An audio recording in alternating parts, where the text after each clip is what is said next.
Best health packages up to 80% discount. Tirumala Diagnostics. నమస్తే రమ్మగారు. నమస్తే జయ. ఏదైనా మంచి కథ ఒకటి చెప్పండి. మరుగుజ్జులు, యక్షుణులు ఇలాంటి కథలు చెప్పలేదు మనం. మరుగుజ్జుల కథలు చాలా ఉన్నాయి చందమామలో. అవునా? ఓకే. ఎప్పుడు చెప్పలా. ఆ మరుగుజ్జు అనడానికి ఒక చిన్న బాధగా ఉంటుంది జయ నాకు. ఏమిటో లే పాపం అని. అందుకని చెప్పబుద్ధి కాదు. ఇది యక్షుణులు, మరుగుజ్జు యక్షుణుల కథ. జ్వార్జే యక్షుణులు. బాగుంది, చిన్న కథ, సరదాగా ఉంది. పూర్వం జక్కుల మిట్ట అని ఒక ఊరు ఉండేదట, ఒక కొండ, ఒక మిట్ట. ఆ మిట్ట నిండా యక్షులు ఉంటారు, కాపరాలు ఉంటారని చెప్పుకునేవారు. ఆ జక్కుల మిట్ట దూరంగా ఉండి దానికి డౌన్లో బోల్డ్ అని ఊళ్ళు ఉండేవి. ఈ ఊళ్ళల్లో ఒక చక్కటి కుటుంబం ఉన్న భూస్వామి ఒక ఆయన ఉండేవాడు, బాగా డబ్బున్నవాడు. ఆయన పెళ్ళ మహాబుద్ధిమంతురాలు, మహాపనిమంతురాలు. ఆవిడ ఎంతమంది పని వాళ్ళు ఉన్నా తన పనులు తనే చేసుకునేది, ఎప్పుడూ పనిచేస్తూనే ఉండేది.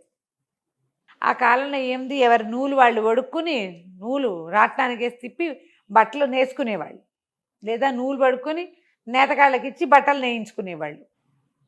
అయితే ఈవిడ ఏం చేసేదట, రాత్రిపూట పని చేసుకునేది.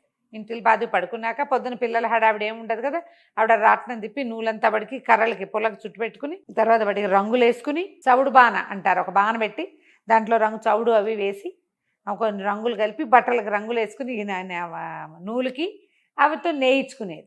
అయితే ఒకనాటి రాత్రట ఆవిడ పని చేసుకుంటుంది. ఇంటికి పాది పడుకున్నారు, భూస్వామి నిద్రపడి, పిల్లలంతా ఎవరి గదుల్లో వాళ్ళు ఉన్నారు. ఈవిడ మెల్లిగా ఆయన నూలు పడుకుంటూ, దేవుడా ఎవరైనా సహాయం వస్తే బాగుండు నాకు అనుకుంది. ఇంతలో ఎవరో తలుపు కొట్టేసరికి రాత్రి వేళ ఎవరు తలుపు కొడుతున్నారని, రాత్రి 11 గంటల వేళ. ఆవిడ 1 గంట దాకా పని చేసుకునే అలవాటు. తీస్తే ఒక పొట్టి మరుగుజ్జు స్త్రీ, ఒక అమ్మవిడ గబగబా వచ్చేసింది లోపలికి. వచ్చేసి చకచక ఈవిడ ఎక్కడ కూర్చొని నూలు పడుకుంటుందో అక్కడ కూర్చుంది. తిప్పడం మొదలుపెట్టింది స్పీడ్గా. ఇప్పుడు నిర్ఘాంతపోయి చూస్తోంది. ఈ తలుపు తీయబడింది కదా, ఇంకొక ఆవిడ వచ్చింది గునగున. అక్కడి నుంచి ఈ తీసిన దారాన్ని ఓ పుల్లకి చుట్టేయటం మొదలుపెట్టింది. ఇంకొక ఆవిడ వచ్చింది మళ్ళీ స్పీడ్గా, చవుడు బాణ తీసి పొయ్యి మీద పెట్టింది. పొయ్యి ఒకటి రాజేసింది, ఒకటి పొయ్యిలోకి ఊత్తోంది, ఇంకోటి రంగులు సవరిస్తోంది. ఒక 7-8 మంది వచ్చేసారు లోపలికి. ఈవిడ అటు ఇటు చూస్తుంది. పొట్టి వాళ్ళు, అందంగా అలంకరించుకుని చిన్న స్త్రీలు. ఏం చేయాలో తెలియదు, వాళ్ళంతా పనులు చేసుకుంటున్నారు. రణగొండ ధ్వని ఇల్లంతా. ఎవరైనా లేచొస్తే బాగుండంటే ఎవరూ లేవటల్లా ఇంట్లో వాళ్ళు, వీళ్ళ గోలకి. ఆవిడకి అర్థం కాలేదు. ఈ లోపల వచ్చిన వాళ్ళు ఆడవాళ్ళంతా అన్నారు, ఏమమ్మా ఆకలిస్తుంది, ఏమైనా పెట్టవా మాకు అన్నారు. అనగానే సరే ఏం చేసింది, మరి ఏం చేస్తుంది, తన పని అంతా లాక్కుని వాళ్ళు చేసేస్తున్నారు. తను ఒక్క పని చేసేది, 7-8 మంది 7-8 పనులు చేసేస్తున్నారు. సరే పొయ్యి మన చవుడు బాణ పొయ్యి వేరు, అన్నం పొయ్యి వేరు. ఇవి పొయ్యి దగ్గర కూర్చుని పొయ్యి రాజేసి, కుంపటి రాజేసి, పొయ్యి మీద ఏదో పెట్టింది, కుంపటి మీద ఏదో పెట్టింది, ఏదో కాస్త చేయబోతుంటే వండినట్టే తినేస్తున్నారు. ఎన్ని వండినా చాలటం లేదు. ఏదో నూనె పెట్టి చుయ్యమని వేసింది, అందులో కాస్త బజ్జీల పిండి లాంటిది, అవి తినేస్తున్నారు. టకటకమని ఒకళ్ళు తీసుకెళ్ళిపోతున్నారు, తినేస్తున్నారు. ఆవిడకి అప్పుడు తట్టింది, వీళ్ళు మనుషులు కాదు, ఈ జక్కుల మిట్ట మీద యక్షుణులు కాపురాలు ఉంటారని, సహాయం కోసం పిలిస్తే వస్తారని విని ఉండేది. ఏనాడు ఆవిడ అడగలేదు, దేవుడా నాకు సహాయాన్ని పంపించు అని అడగడం పొరపాటైపోయింది. అది వాళ్ళు తిరిగే వేళ వినేశారు. వాళ్ళు విని వచ్చి దిగేశారు, ఇంక వెళ్ళరు.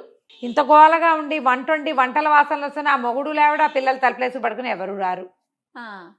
ఆయన గురకలు పెట్టి నిద్రపోతున్నాడు. ఆయన దగ్గరికి వెళ్ళి లేపే అవకాశం వీళ్ళు ఇవ్వటం, ఆవిడ ఊపిరాన్ని ఇవ్వటం, వండు అంటున్నారు. అక్కడి నుంచి ఆవిడ గుర్తొచ్చింది, పక్కింట్లో ఒక ముసలి మామ ఉంది, ఆవిడికి యక్షుల కథలన్నీ తెలుసు. సరే పొయ్యి మీద నూనె పెట్టి, అక్కడి నుంచి రెండో పొయ్యి మీద అన్నం కొత్తలాడుతుండగా అది పనిచేస్తున్నాయి కావి. ఈవిడ గబగబా వెళ్ళి ఆ పక్కింట్లో మా అమ్మని కేకేసుకొచ్చి, మామ మా ఇంట్లోకి ఎవరో వచ్చారు, ఇంతంతే ఉన్నారు ఆడాళ్ళు, వాళ్ళు పని చేసేస్తున్నారు అనేసరికల్లా, ఓసు కూతురా యక్షుల్ని పిలిచావేమిటే నువ్వు అని అడిగింది. అడిగేసరికల్లా, ఏమో నాకేం తెలుసు, దేవుడా సహాయం చేయడానికి ఎవరినైనా పంపించమన్నాను, అంతా వచ్చేసారు, ఇందాక నుంచి గోలగోలగా ఉంది, ఎన్ని పనులు చేసేస్తున్నారు అనగానే, సరే అయ్యో జక్కుల మిట్ట మీద యక్షుణులు ఉంటారే, వాళ్ళు రాత్రి 11 గంటల వేళ వీధిలో విహారానికి వస్తారు, ఆకాశంలో నీ గుమ్మ నేను ఇంటి మించి వెళ్తున్నారు, విని దిగేశారు, ఇక పోరు, మన ఇల్లు విడిచిపెట్టరు వాళ్ళు.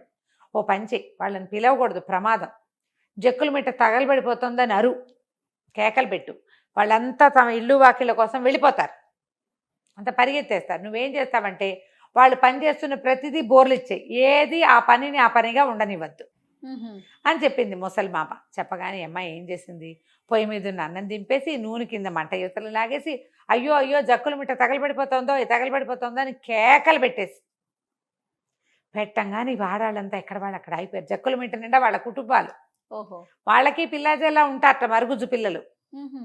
దాంతో వీళ్ళు ఎక్కడ వాళ్ళు అక్కడ వదిలేసి ఇల్లు ఇల్లు ఇల్లు వాకిళ్ళు అనుకుంటూ లేచక్కపోయారు, పరిగెత్తంగానే ఈవిడ ఏం చేసింది, వెంటనే రాట్నం వరుకుతున్నారు, రాట్నాన్ని పడుకోబెట్టేసింది, చవుడు బాణని బోర్లిచ్చేసింది, పొయ్యి మీద ఉన్న రాళ్ళు పక్కకు దోసేసింది, లోటాలు వాళ్ళు చేస్తున్న పనులన్నీ కదురు అంటే దాన్ని కర్ర చుడతారు కదా పుల్ల, ఆ కదురుని ఇట్లా నిలబెట్టి చుడతారు, దాన్ని కూడా పక్కకు పడుకోబెట్టేసి ఈ జక్కుల మెట్ట మీదకి పరిగెత్తిన మరుగుజ్జు యక్షుణులు అందరూ పరిగెట్టుకుంటూ వెళ్ళి చూసి అక్కడేం మంటలు లేవని మళ్ళీ వెనక్కి వచ్చేసారు. ఈవిడ ఈ లోపల ఏం చేసింది, గబగబా దుడ్డు తలుపేసి వాకిలి తలుపు కూడా బిగించేసి తలుపు కొట్టారు. తలుపు తలుపు తలుపు తలుపు అంటే తీల నిశ్శబ్దంగా ఉంది. మొగుడు లేవలా ఇంకా, అయినా కూడా ఇప్పటిదాకా లేవలా. అక్కడి నుంచి ఈ మొట్టమొదటి రాట్నం తిప్పడానికి వచ్చి ఓ రాట్నం ఆ తలుపు తీవే అని రాట్నాన్ని పిలుస్తుంది. వాళ్ళు ఏ వస్తువును ముట్టుకుంటే ఆ వస్తువు వాళ్ళు చెప్పిన పని చేస్తుంది.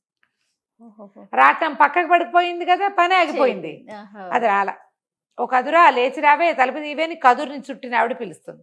ఓ చవుడు బాణ రావే అని పిలుస్తున్నారు. అక్కడి నుంచి ఓ పొయ్యిలో రాజేసిన పుల్ల రావే అంటే ఈవిడ చూస్తూనేది, పొయ్యిలో పొయ్యి రాజేసింది కదా చవుడు బాణ కింద, మంట వదిలిపెట్టింది ఈవిడ. అందులో నుంచి ఒక పుల్ల లేచి బయలుదేరింది తలుపు తీయటానికి. అయ్యో ఈవిడేం చేసింది, ఓ చెంబెడి నీళ్ళు ఎత్తి ఆ చవుడు దాని మీద ఆ పొల్ల మీద పోసింది. పొల్ల రాలి తడారిపోయింది, మంట ఆరిపోగానే పొల్ల పడిపోయింది. బయట వీళ్ళంతా కోలాహలంగా అరుస్తూ పిలుస్తూనే ఉన్నారు. ఆ అరుపులకి లేచాడు భర్త. ఈవిడేం చేసింది, కాస్త ఆము అంటున్నాడు, ఆ చవుడు బాని తీసుకెళ్ళి మొగుడు ఎత్తి మీద బోర్లు ఇచ్చింది. నీళ్లు పడేసరికి కేకలు పెట్టుకు లేచాడు. ఏమిటే నీళ్ళు పోసావు, ఎవరే బయట అన్నాడు. అనేసరికి లేచి రావయ్యాను. ఎప్పుడైతే ఈయన తలుపు తీశాడో మొత్తం యక్షుణులంతా మాయమైపోయారు. ఇల్లంతా అల్లకల్లాయంగా ఉంది. ఏమిటి ఎటా ఉంది, భయంకరంగా ఉంది. అన్ని బోర్లు ఇచ్చి పక్కకు పెట్టి ఇల్లంతా సామాన్లు, పొయ్యిలు భగభగా మండుకుంటూ గందరగోళం. ఆవిడ వెలిగించిన పొయ్యి ఉంది, వీళ్ళు వెలిగించిన పొయ్యి పోయింది. బాగా హాల్లో నీళ్లు. ఏం జరిగింది అంటే ఇదిగో ఇట్ట జరిగిందని చెప్పింది. అంతే మొగుడు పెళ్ళం కలిసి సామాన్లన్నీ సర్దుకుని ఇంకా రారు వాళ్ళు. వెళ్ళిపోయారు మొత్తం. వాళ్ళంతా లేచకపోయారు. ఇంకా అప్పుడు ఆవిడ రాత్రిపూట పని చేయటం మానేసింది. రాత్రిళ్ళు పనులు చేయకూడదు, ఇట్లా దారిపోయే వాళ్ళు వచ్చేస్తారని చెప్పేవాళ్ళు. జక్కుల మిట్ట చుట్టుపక్కలంతా చెప్పుకునేవాళ్ళట. ఆకాశంలో దేవతలు వాళ్ళు వీళ్ళు తిరుగుతూ ఉంటారు, రాక్షసులు తిరుగుతారు, తథాస్తు దేవతలు తిరుగుతూ ఉంటారు. అప్పుడు రాత్రిపూట ఎవడు లేడు, అంతా ఇట్లా చచ్చారు, ఇటేదో మాట్లాడుకున్నాను తథాస్తు అంటారు వాళ్ళు. అందుకనే రాత్రిళ్ళు పని చేయకూడదు, ఇంటిల్లి పాది ఓసారే పడుకోవాలి, ఆడవాళ్ళు చకచకా సవరించుకుని పడుకోవాలని, అర్ధరాత్రి పనులు చేయకూడదని చెప్పేవాళ్ళు. కథ కంచికి మనం ఇంటికి. చాలా బాగుంది, ఫన్నీగా ఉంది. నమస్తే. నమస్తే.